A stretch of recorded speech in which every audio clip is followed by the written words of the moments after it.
Hello, everyone. Welcome to the Thinking Reimagined live podcast recording. I am Nifemi Oguntoye, and it's World Day Against Trafficking in Persons, and we're live on Facebook. This year's theme for the World Day Against Trafficking in Persons somehow turns attention to the importance of listening and learning from survivors of human trafficking. And we have three of them joining us on this episode. Chylian Azuh shared with us earlier about how she was tricked by her family members in France and got stuck in transit. Adelu, in that video you just saw, was doing well as a dry cleaner in Edo State, sold everything he had to seek greener pasture in Europe. Unfortunately, he didn't get there. He got stuck in Libya. Tobi Ayediran's experience is quite daunting. His boat capsized in the Mediterranean Sea, and all of them join us on this episode. We know that survivors are key actors in the fight against human trafficking. In fact, they play a crucial role in establishing effective measures to prevent this crime. Well, we are looking even beyond that on this episode. We're talking about the rehabilitation as well as reintegration post-human trafficking. And Executive Director Live Abundantly, Dr. Amma, also joins us on this one. Thank you so much, everyone, for joining. Don't forget that I'd love everyone on Zoom to put on their video. I need to see your faces, if that's cool with you. Just like you can see mine. I need to see your faces. And shout out to everyone joining us on Facebook. Please, you're free to join, to drop your comments as well as your questions. We're sure that we're going to cater to them in the course of the conversation. Let me begin with Jerry. Jerry, when was it that this happened? Since when have you been back in Nigeria, Jerry? So this happened in Edo State, Nigeria, in the year November 1st, 2015. 2015. So, 2015 yes, was when you left the shores of the country for Libya. Yeah, exactly. Yeah. So that's 5 to 6 years ago. Talk to us about how you've been faring. Okay, what year did you return to Nigeria? So I came back 2018, December 10. Wow. So you spent 3 years in Libya? Yes, exactly. How long did the trip take? The trip was supposed to take 2 weeks as promised by my soul, my almighty customer. So little did we know that it's going to take longer time than expected, because he didn't tell me all the hurdles that's going to be on the road. Like we are going to pass through the Sahara Desert and the Mediterranean Sea, and even pass through Libya. Even as at that time, I was aware that they were fighting in Libya, but I was just thinking because he's a friend, and from the story, he's a successful friend or a successful customer. So there's a better way that he's going to, bypass for me to get to where I was actually heading to.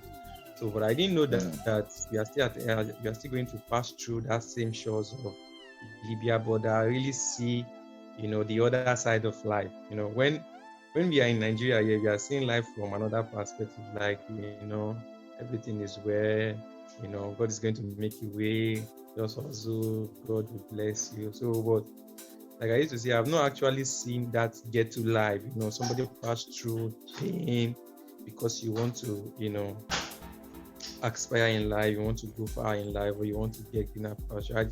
I didn't even imagine that kind of thing can happen.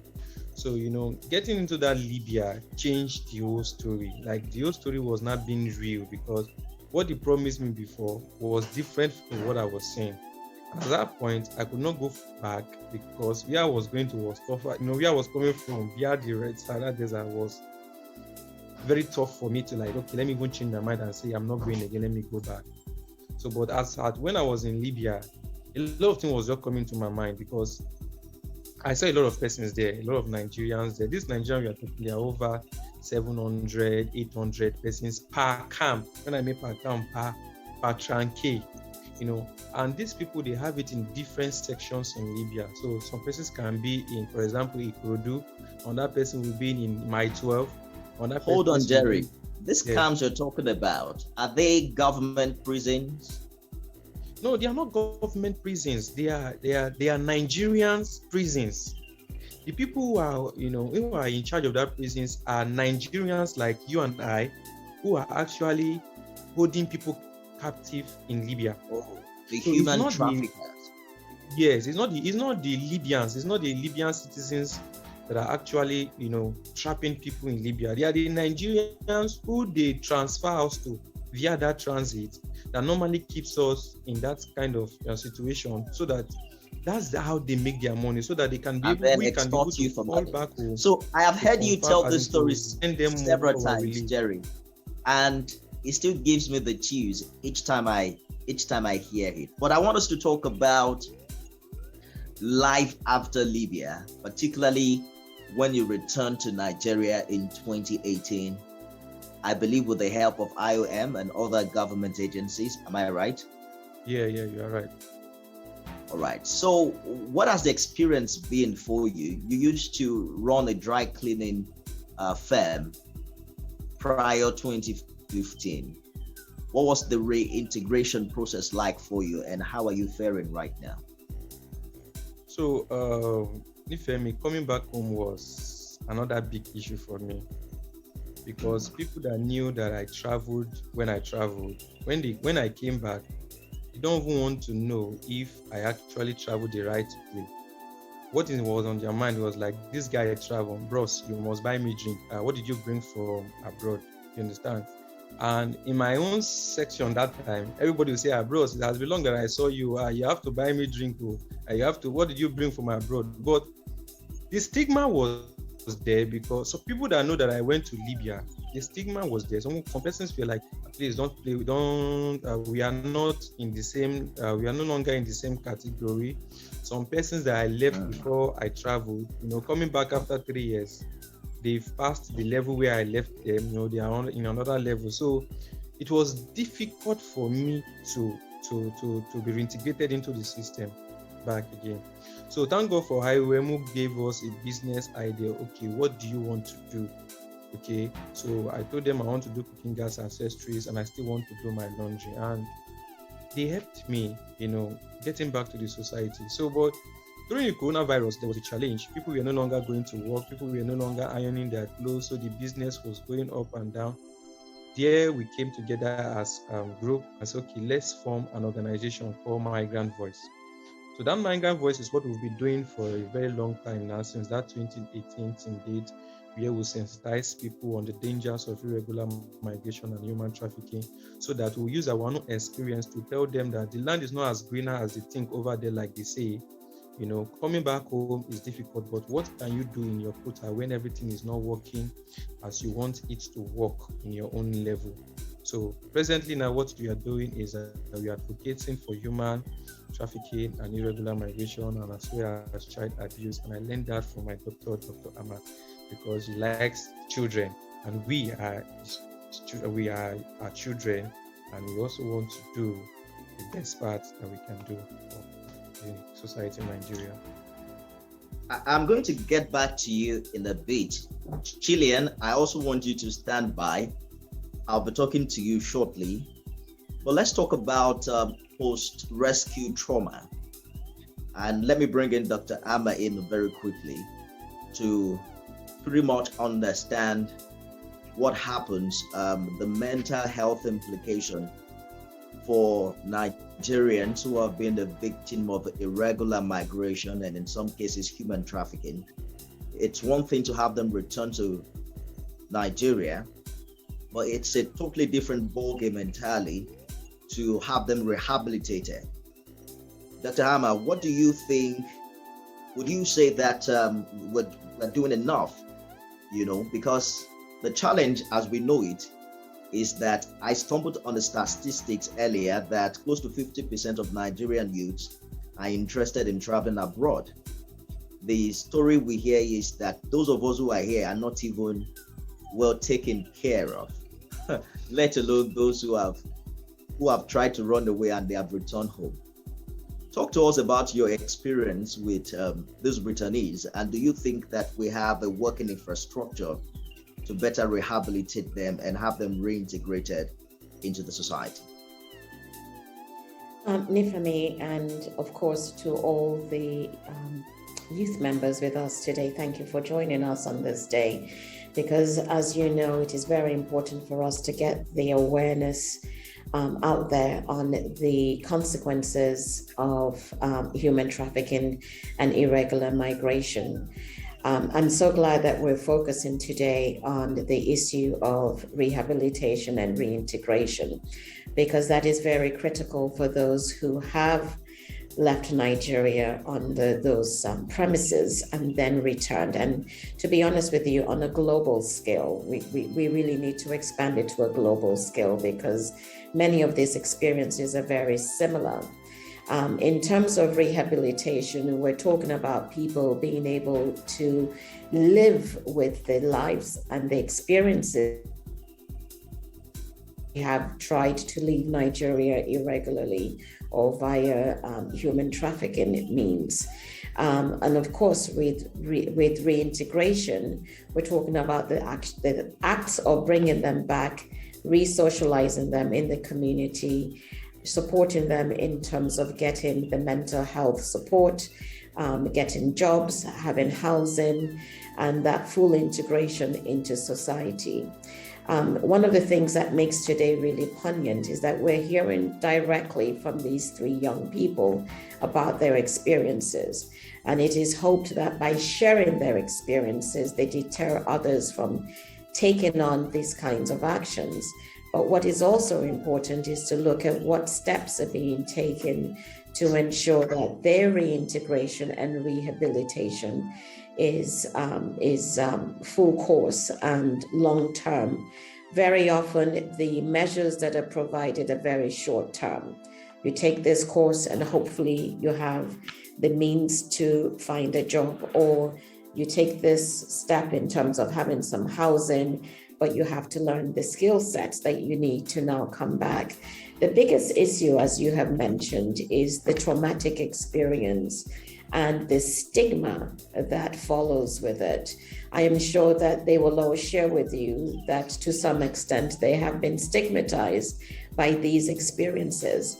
And what makes it even sadder is the fact that those who took them on this journey are friends, family members, trusted ones, people that they trusted and they looked up to are the ones who put them on this course of action. Of course, they also take some responsibility for going along with what was presented to them. But we're really focused on taking actionable steps that are long-term and that are victim-centered. Very often we come up with plans and programs, but we're not asking the victims, what exactly are you experiencing? And how do we support you in the reintegration and rehabilitation process? And how much time do we give them for this? Because you can't expect that somebody who comes back today in 3 months is completely rehabilitated, doesn't need any more support. It needs to be a little bit more long-term. We need to continue to follow up with them.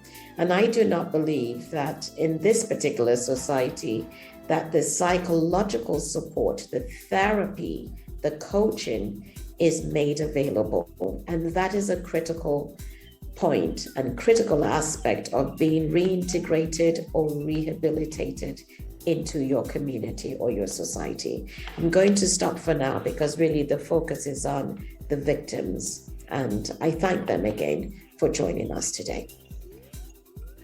Thank you, Dr. Amma. And thank you to Jerry, Chylian, and let me get a third name now. Tobi, thank you so much for finding time to share your story with us. All right, let me come to Chylian very quickly. We heard Jerry earlier talk about the stigma that he encountered. I'm sure it was very broke when he returned, but there were people who still wanted him to drop some money.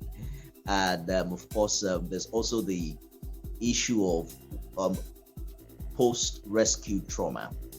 What is your experience in this light, Chylian? And how has returning to Nigeria, how has it worked out for you? Yeah. Okay, so when I came back 2018, the first thing was the stigma started with the community, because where I come from in Delta State, it's not like too many people don't actually travel like that irregularly. But then I think somehow someone got to know that I traveled and then started telling people about it. Even before I got back, most of my friends were no longer in the house because my mom told me some of my cousins came around and they took those things. So the way they were looking at me, you could tell that there was something on their mind. There were just a few of them who summoned courage to ask what the story was like, what did you go through, what did you experience, just few. But the rest of them didn't have that courage to actually ask me. But then the major stigma I experienced was from media houses and from some people I could have trusted as NPO, because the kind of interviews I got, there are times you actually don't want to share certain things, but these people will spoke and they would want you to share those things. And even if it don't even happen to you, they don't seem to believe. So I learned that they have this one-sided story. Every body who is a victim of human trafficking is a prostitute. That was the label. It was hard for me to kind of tell them I didn't experience that yet. Where I was, it was different, but no one would believe that. I was in a radio house when I had already shared my story, we were already talking, and then the lady asked me, every lady I've met who went through that journey talked about being raped. Were you raped? That question, the way she even asked it was more like, okay, so I don't have a choice. It means I can't say I wasn't raped. I don't want to talk about it because I wasn't even healed as I then. I don't want to talk about most of the things that happened. But the way the media houses were acting, it meant they really had a mindset, they had thought.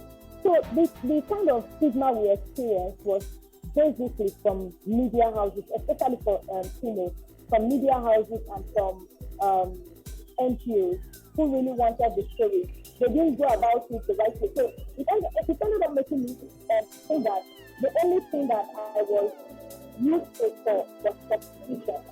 Because they didn't put it in such a way that you could even feel like, okay, yes, this is what most of the ladies experience, this is how it is. But then I'm comfortable sharing with you because I know that my story can actually help someone out there not to look like it. But that's not the reason why they are asking. So it hurts to know that the only thing they think about ladies who are trafficked victims is prostitution. And for me, even if you want to tell that kind of story, it's not their will. They are forced to do it. So you don't make it look like it is their will. This is what they wanted as victims. So you are tagging them names while trying to act like you're saving lives. So all of that didn't actually help me come out fully, except with IOM, because IOM helped me understand that if you're not comfortable sharing this, you can talk about this until you're comfortable sharing everything that has happened to you. So I think it was only IOM and then your organization, Live Abundantly, that didn't really want me to start talking about things I wasn't comfortable with during interviews. Thank you.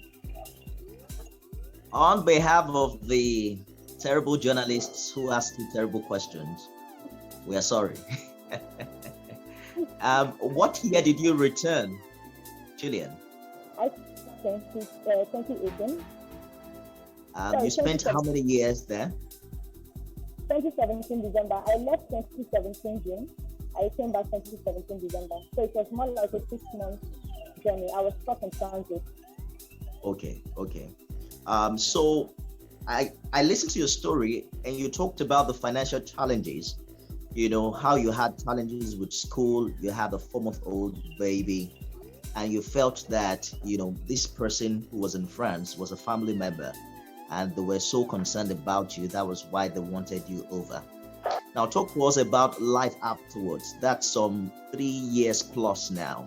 How's your baby doing? Have you finished school? What's business like?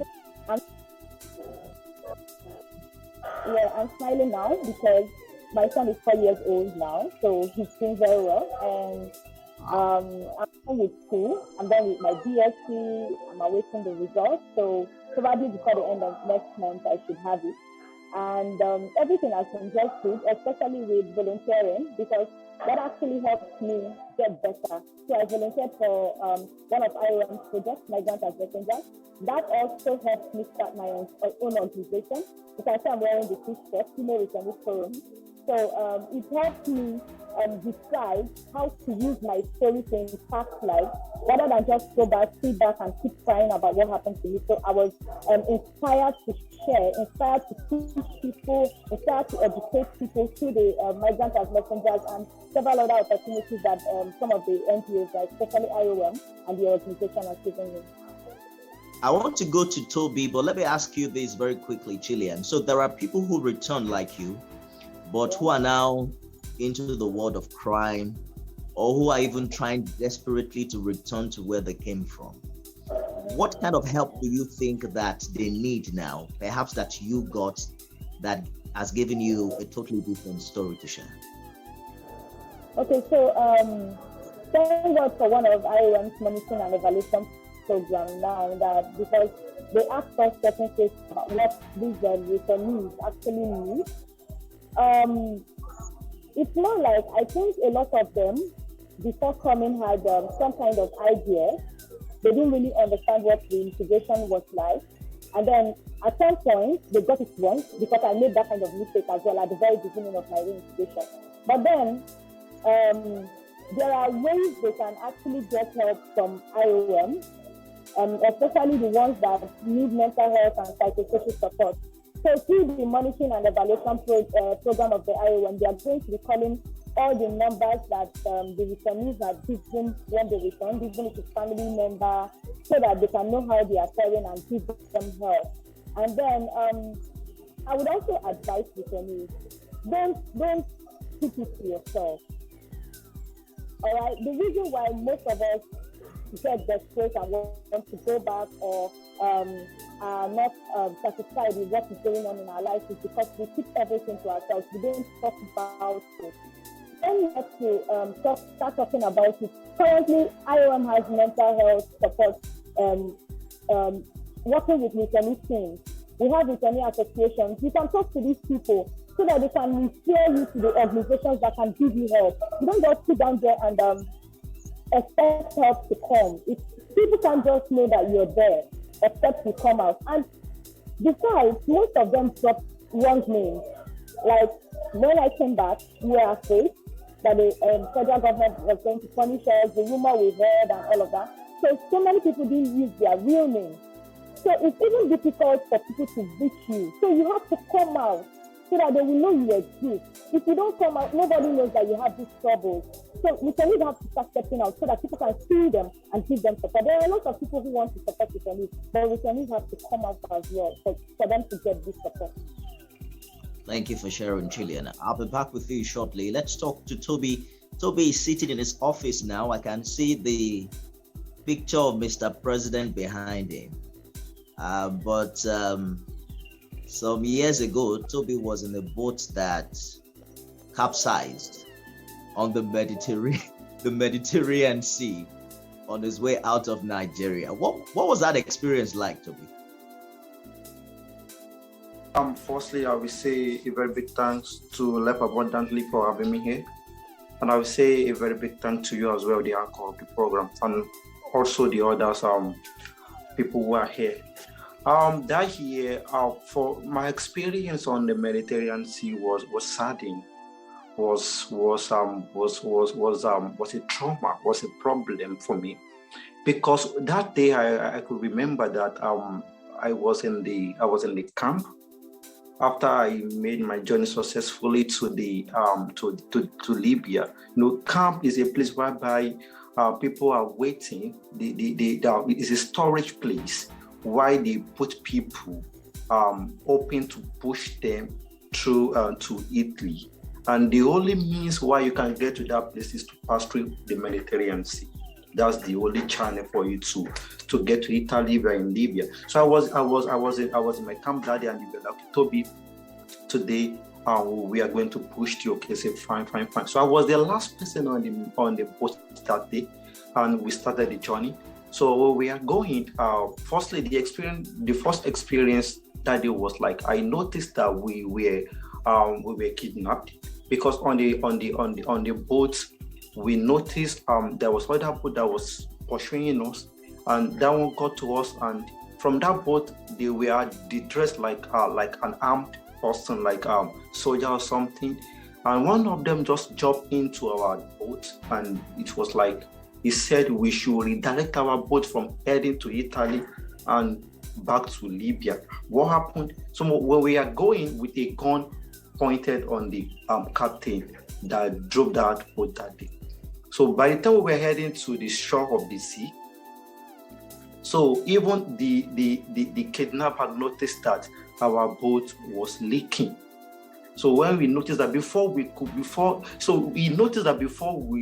will get to the shore, something might have happened. Then he called his people back, and he jumped out from the boat to their boat, and they left us. So we said, okay, since they have left, let us go to where we are going.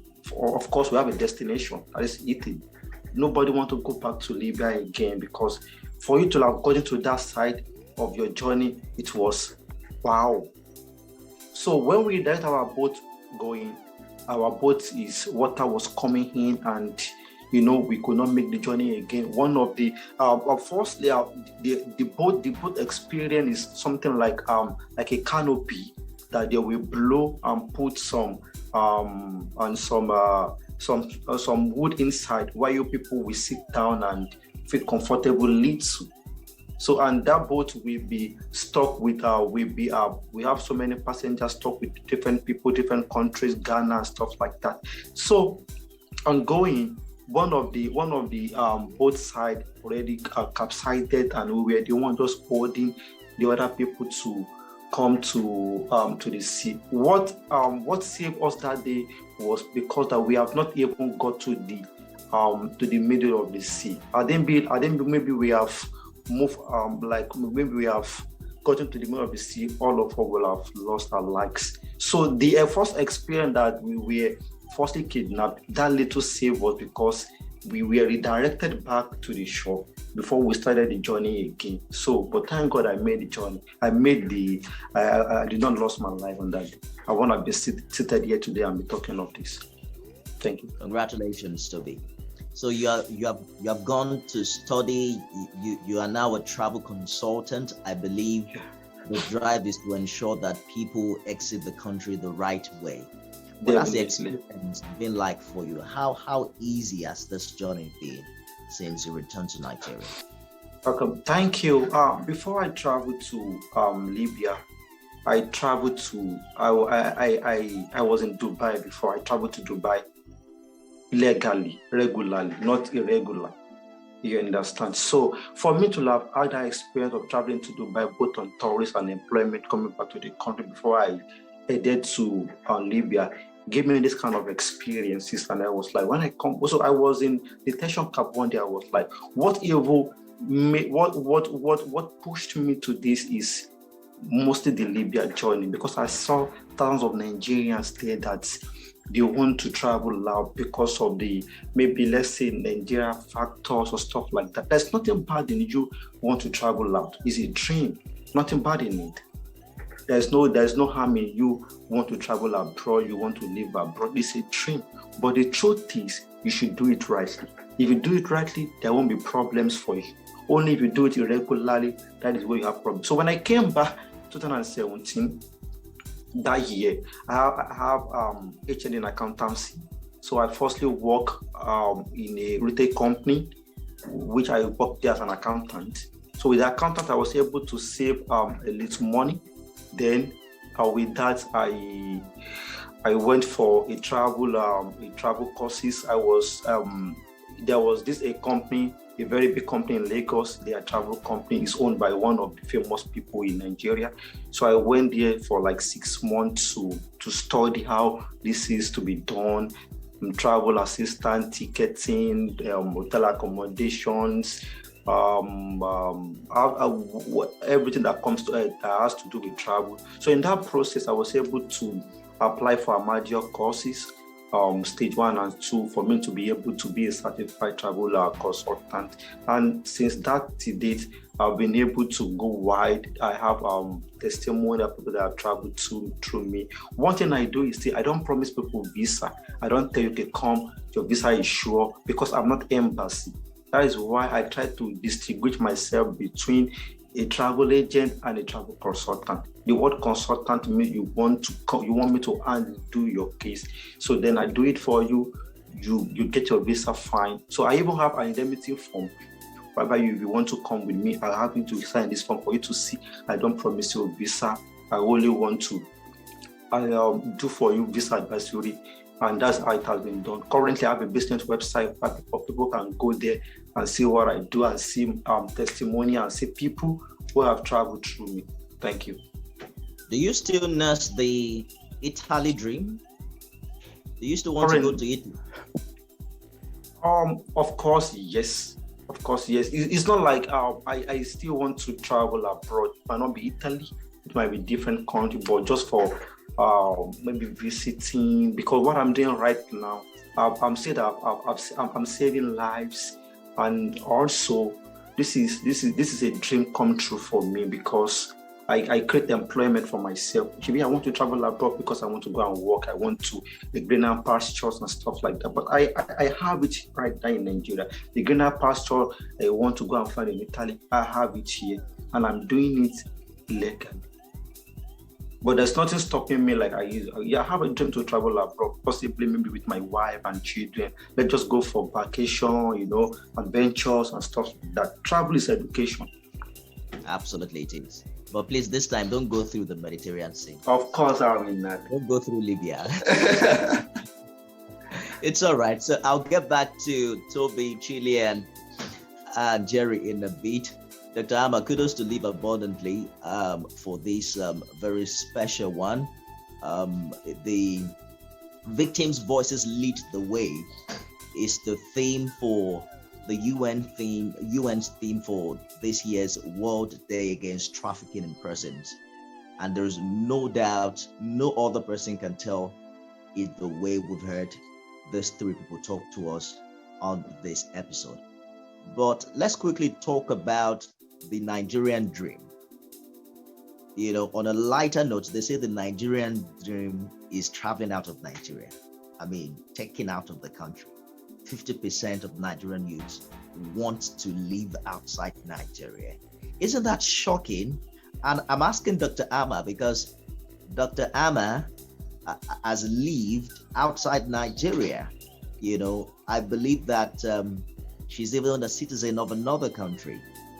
Talk to us about what inspired you to return home. Because when you have this conversation with young people, what they say is, most of the people who are doing well are those who have gone out and then they brought pounds back to Nigeria to start things like Dr. Ama has done. So quickly talk to us, Dr. Ama, about this shocking revelation and its implication on the country.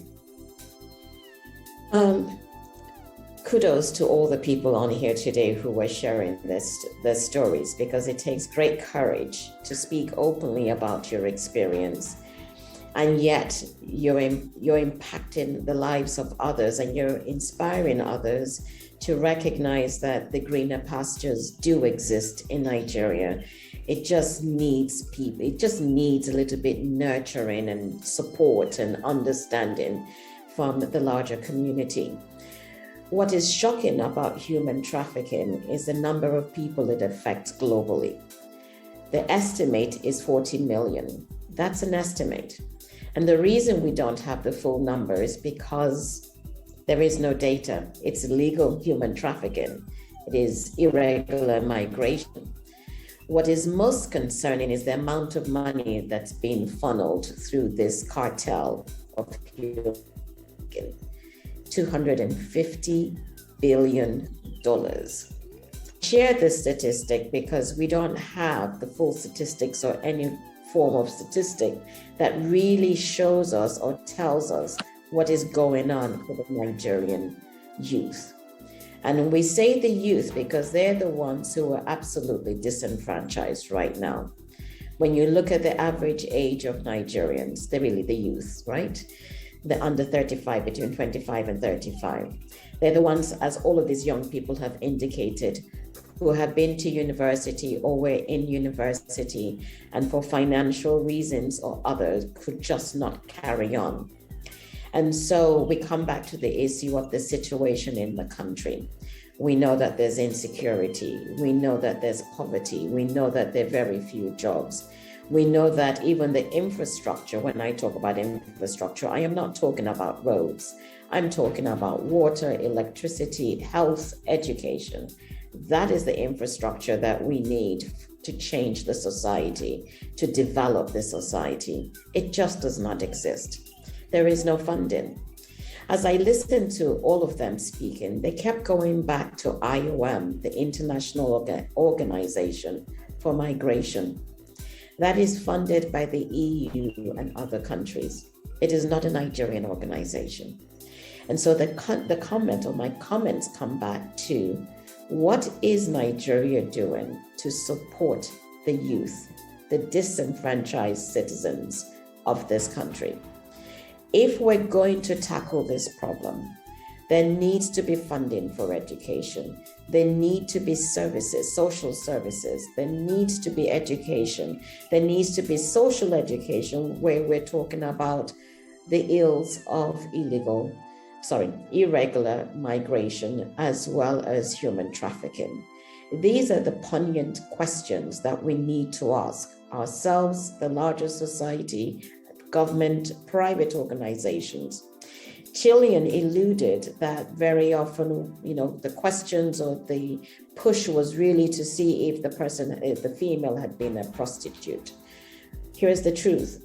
Human trafficking takes many forms. Yes, a vast amount of it is on sexual exploitation, but we're talking about labor, forced labor. We're talking about organ sales.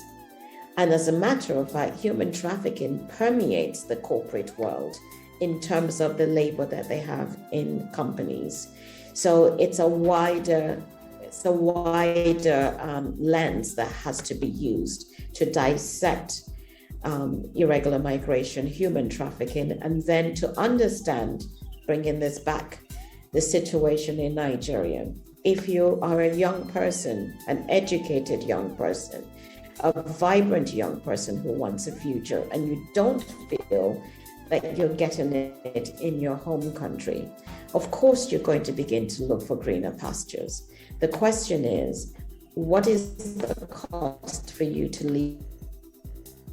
Saying that you should not go elsewhere for greener pastures. It is the process that they're going through that puts them at risk.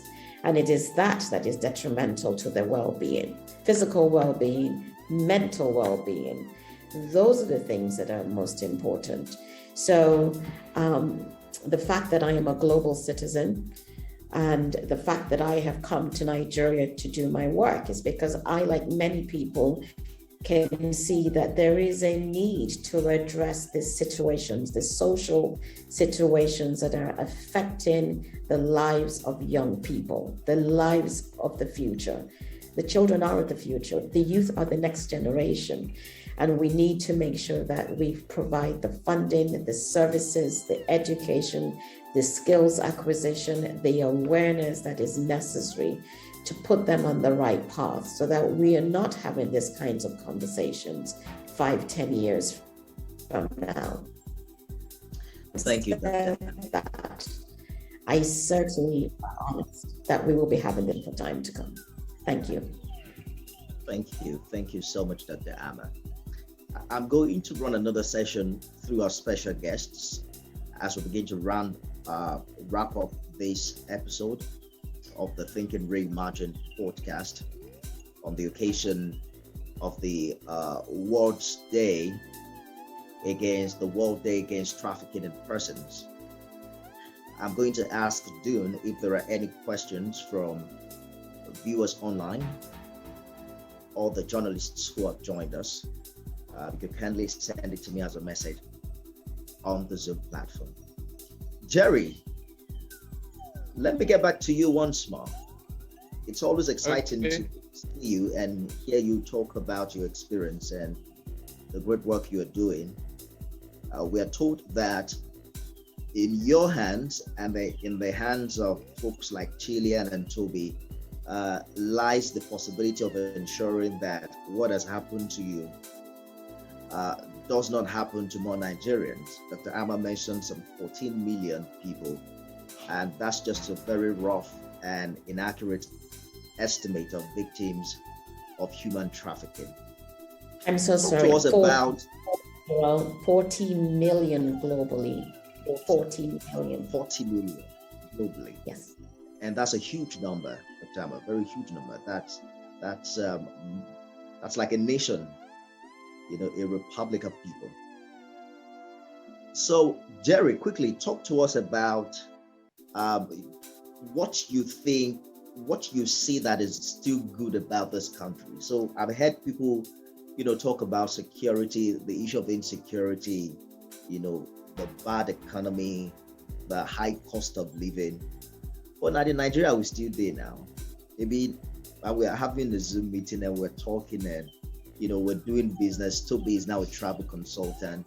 Chylian is doing she's done with school and all of that. Are there opportunities? Are there things that perhaps many young people are still not seeing about this country? What do you consider to be the silver lining in our dark cloud? Thank you very much, Mr. Nifemi. The truth is, there is no place like home, and we still have 1001 opportunities here in Nigeria. Like we always say, Nigeria is not good, Nigeria is not good, Nigeria is not good. Nobody is eating stone in this country. Nobody is drinking urine in this country for breakfast or for lunch or for something. But if you find yourself in that kind of situation that we find ourselves back then, you have no choice to take these things as new. So Nigerians, the truth of the matter is nobody wants to work. Like I still have my laundry firm here in Lagos, even when I came back. And as I speak to you now, Nifemi, there is no boy that wants to work and say, okay, let me come and stay with you as a boy to learn dry cleaning or to learn how to do this job. Everybody just believe in the fast track of making money. Everybody believe my own phone is going to come. If you drive a Toyota Camry car, a boy that wants to come around and tell you, okay, go and sit down, say, don't worry, by this time 2 months time, me too, I want to buy my own Mercedes. I want to buy my own Benz. So the truth is, are there opportunities? Yes. Are we seeing them? Yes. But how can we harness this opportunity? Okay, I'll give you a quick example. Like there was a program that was organized by GIZ for returnees, basically. It was supposed to be for returnees. For them to even travel to say, okay, let me go and look for greener pasture over there. It means that they want something better for their life. They want to live a better life. But you see that when they come back and they want to, be reintegrated with this kind of opportunities, at the end of the day, you find out that other people who did not even travel, who do not even face this trauma, are the ones getting the opportunity. So let me break it down. Opportunities that we have now are limited, and people don't want to make good use of it.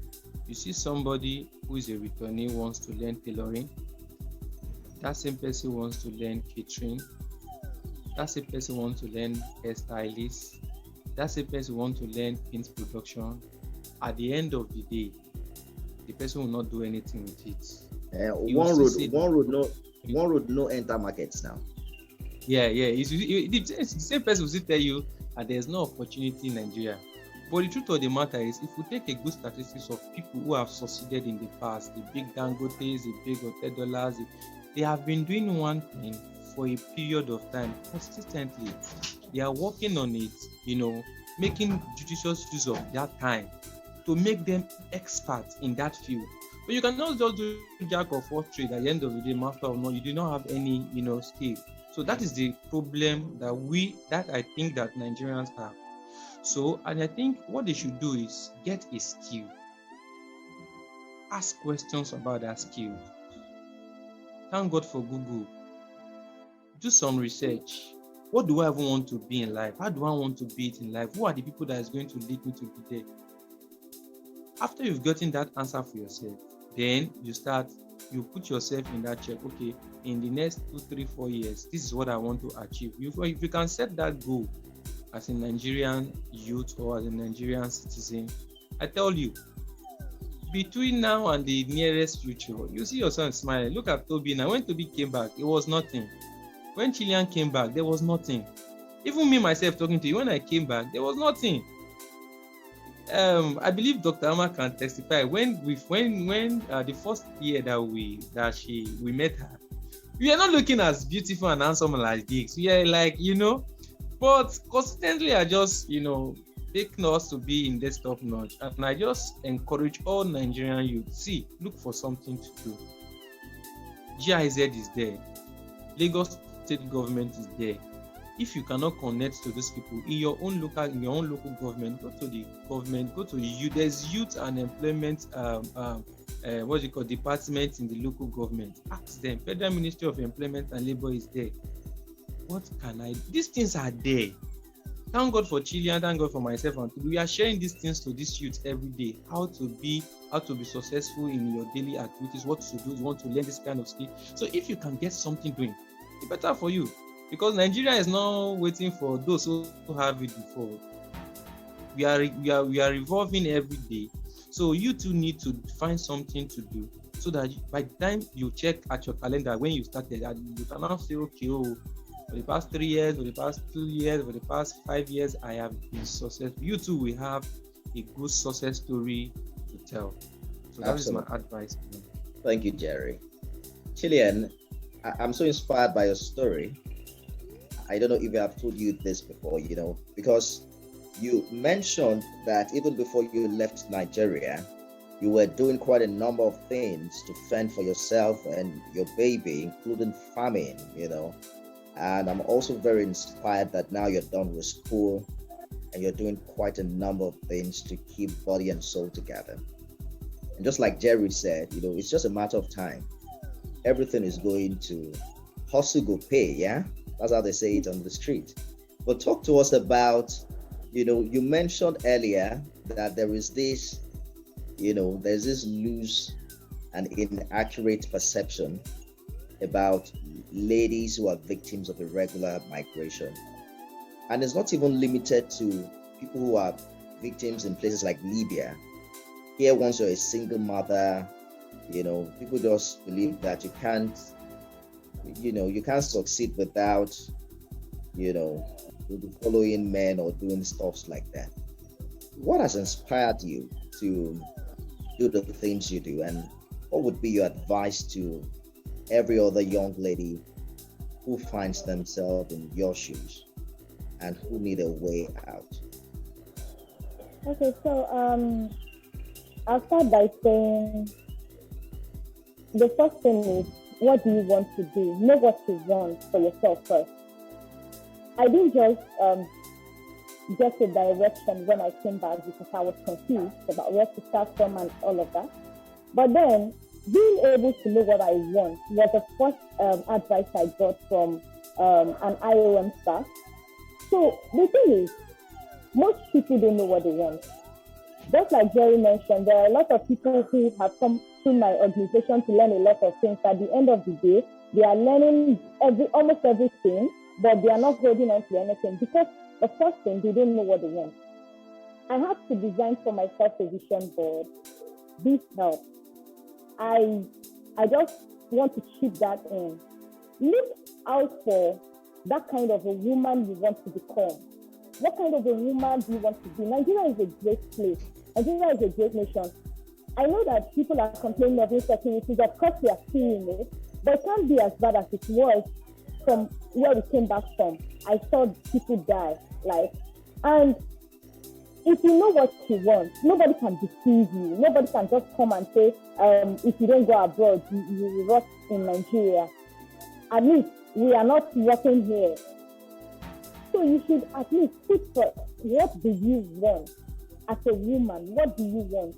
It doesn't have to be something really very deep. But then look out for the kind of person you want to be, what kind of business you want to do.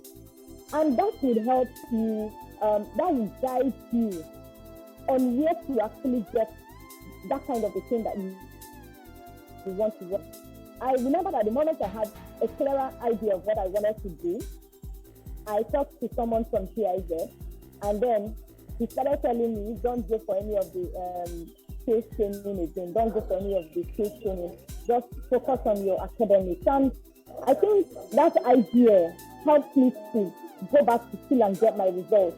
So you just need to know, yes, this is actually who I want to be, and this is what I want to do, and then you be guided, you get help on how to go about it. Also, I want to chip this in. I know that there are a lot of NGOs who are doing a lot of things, but I think so many Nigerians don't know. That's another thing. Okay, let's say yesterday I met someone from an NGO when I went to for a script review for theater.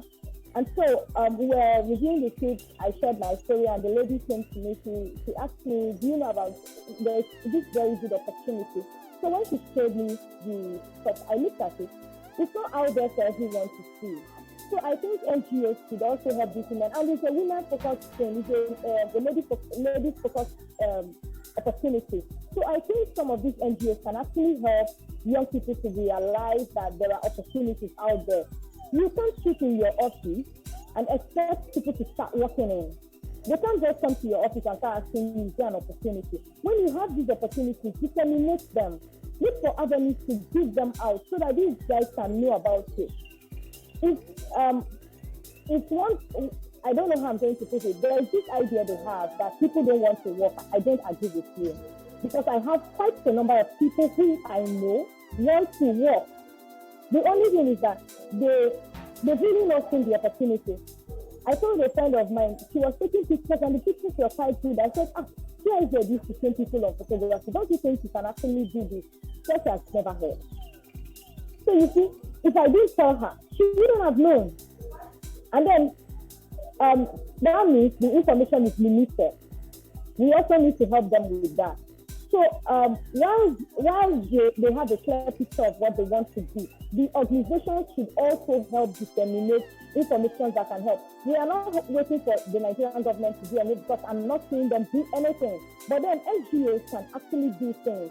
NGOs are like, will I say, the bridge between the people and the government, the way I see it, because they are doing even much more work than the government is. I'm not fighting the government, but I'm just being honest. So the NGOs should just bring it out. Let these young people see it. There are some secondary school children. I think sometimes when I discuss with them and they tell me, I like making shoes. I'm like, okay, if you like making shoes, have you talked to your mom or your dad about it?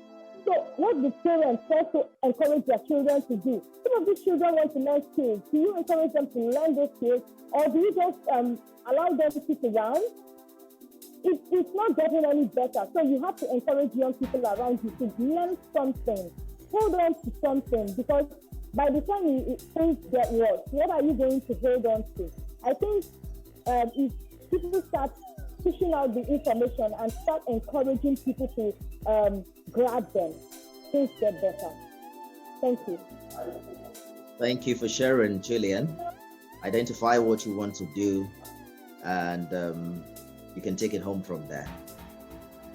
Tobi, so I saw a video recently. A Nigerian made a video in Dubai. Hundreds of people out to interview for a security job. The guy was saying, there's no job here, unlike what you guys think. There's no job. See, we plenty for here, under the sun. Even Dubai citizens, there's this perception that it is really, really green out there. But beyond just getting opportunities, I like the fact that you mentioned that when you returned to Nigeria, you took some courses, you got yourself prepared, and right now you're a travel consultant. Talk to us about that period of preparation, because people just jump on traveling opportunity without identifying whether they are prepared for the opportunities. When you leave Nigeria for other countries, for instance, you need to identify if you fit in. Are you going for education? Do you have the skill set that is needed in that country? And how do you excel in your chosen field or career? Talk to us about the choices you made in this light and what other young people can learn from your experience. All right, thank you, Nifemi. Permit me to say this. I would like to say it before I answer your questions.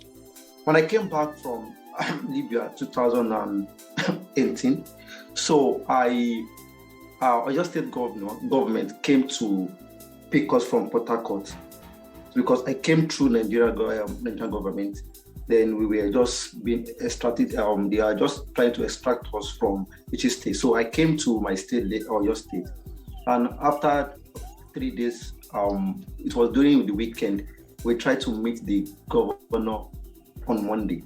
So unfortunately, the governor was not around. So we met the vice governor. And after the whole thing, they gave us 10K. And I said to the vice governor, I said, sir, I have HND in accountancy. Can you please help me for a job? At least I have certificate, you can help me. He said I should go and do farming. I was like, okay, if you want me to do farming, how do I start? Will I just go to your bush and start cutting cutlass? So that was the end. I said this because our government has a lot to do. That's the honest truth. Our government has a lot to do. That's the honest truth. Take it or you leave it. The state of the country want people to travel out. I have hundreds of people that comes to me. They want to travel, but they don't know what they want to do. They just want to leave this country. Hundreds of people. You will see people, they say they want to travel. They only have international passport. They don't have any other documents. And there are documents that have been listed by each embassy for you to have before you can even talk of traveling. If you don't have those documents, you cannot talk of traveling. Document like financial your bank statement, your employment details. If you are going there for hotel, your hotel stuff. If you are going there for visiting, the invitation letter and stuff like that. Even among our returnees that came back, that know that I'm doing these things, they still come back to me and they want to travel out. Why? Because of the state of our country. Some people are ready to go through fire for them to leave this country because they know what they are even passing through right now. It's not something it's not something they want. Last weekend, I was fixing my car in the mechanic workshop, and a lady was selling something, and she came to me and she was like, I should please give her money to eat. That if I don't want to buy this thing, I should just give her money to eat. Back to your questions. I think I've said something similar to it. People want to travel out. Most people, and they don't know the reason why they want to travel. We have these rich people, children in abroad that are schooling. It is very easier for them because they have parents who are financially okay. And we have people that they want to travel and they don't have the reason. So how I come to in this case, if I have see people that come to me and they say they want to travel out and they just want to leave this country, I will ask them, what do you want to do? Do you have people in abroad? If you say no, if you say yes, I know how to handle such cases. Some people, I don't advise them, okay, this money you want to spend, try and use it for something else. Of course, because I want to make money. It's when you come to, you want to travel, that is where I will see my own profit. I don't collect service charge by client, service charge. That's what I collect. I'm not a travel consultant that will ask you to bring 500,000 when visa comes. I don't do that. I collect my service charge if at all I want to handle your application. So I think government needs to do a lot. It has a lot to do. I did a video sometime and I posted it on Facebook. I run an NGO, Giving a Select Foundation. What makes me to start this thing is because I want to assist the government. The NGOs are trying. People like us are trying. But the truth is we cannot do like government. Government has the power. They're the one that controls the economy, not the NGOs, not people like me. Absolutely. So they have a lot to do. So if there's nothing wrong with our country, nothing wrong with Nigeria, that's the truth. Nothing wrong with this country. But there are people that there are things to do that have not done it. Maybe they are doing it, but they're not doing it right, or they have not done enough. I mean our leader. Let's be realistic. Our government needs to be friendly with us. There are some things they need to implement. If they cannot do it alone, I did a video last time I posted on Facebook. I think it is high time government needs to empower the NGOs, like Life Abundantly and co, like Giving the Select Foundation, like Migrant Voice, like Female Returnees Nigeria. If they empower this kind of organization and people, the NGO will be able. They will also reach out to the people. So my last word is that let us please talk to our governments to please do enough, because people that came back from Libya, even when IOM empowers them, because of the economic challenges, they still lost what IOM has been given to them. Not because they are not good, not because they don't know how to sell, but because the economic factor is not encouraged even the businesses. Government needs to put some things in places. So Indeed. Good place to leave it, because we have to go. Thank you so much for your contribution. Let's take this home, Dr. Ama. What are your parting remarks as regards this particular conversation? What is evident from this conversation is that the rehabilitation and the reintegration has worked for these individuals, primarily because they have taken control of their lives. They want more for themselves, and for that reason, they've taken the resources that have been provided to them, either by GIS or IOM or NGOs, into consideration, giving themselves and set some goals and be focused on creating a future for themselves. I've listened to everything that they've said in the last few minutes. And yes, the economy is playing a great role in the 50% of people who wish to leave Nigeria, or 50% of the youth, to be more specific. It's always the economy, it's always insecurity. Much of that the general public does not have control over. But all of us are in control of the economy of this country. It's not the government that controls the economy. It is all the stakeholders, from private companies to the government to individuals. They play a role in the economy of this country. And we know that the informal sector of this country has great power, because the average person is surviving an informal economy. Now, we also have those who are sending money into Nigeria that are infusing Nigeria with money as well. So it sort of gives it some buoyancy. But the most important thing is that we have to be committed to ourselves as individuals.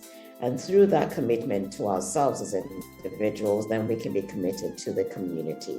And so I applaud these three young people for taking their rehabilitation and their reintegration seriously.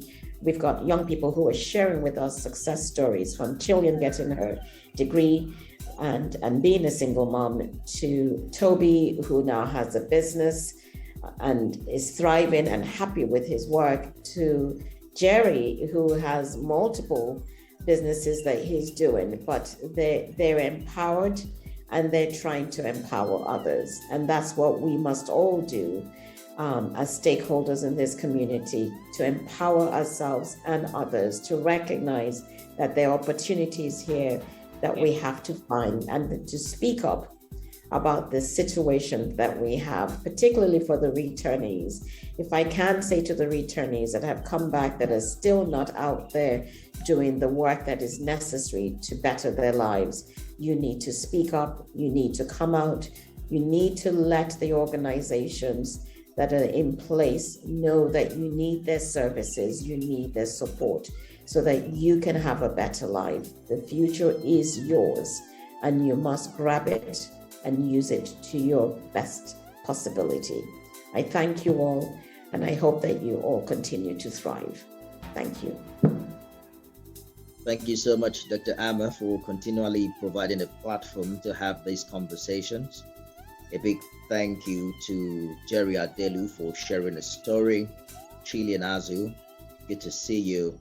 Tobi Ayediran, thank you so much, guys, for lady and guys, for talking to us. I appreciate it. Thank you, ma. Thank you.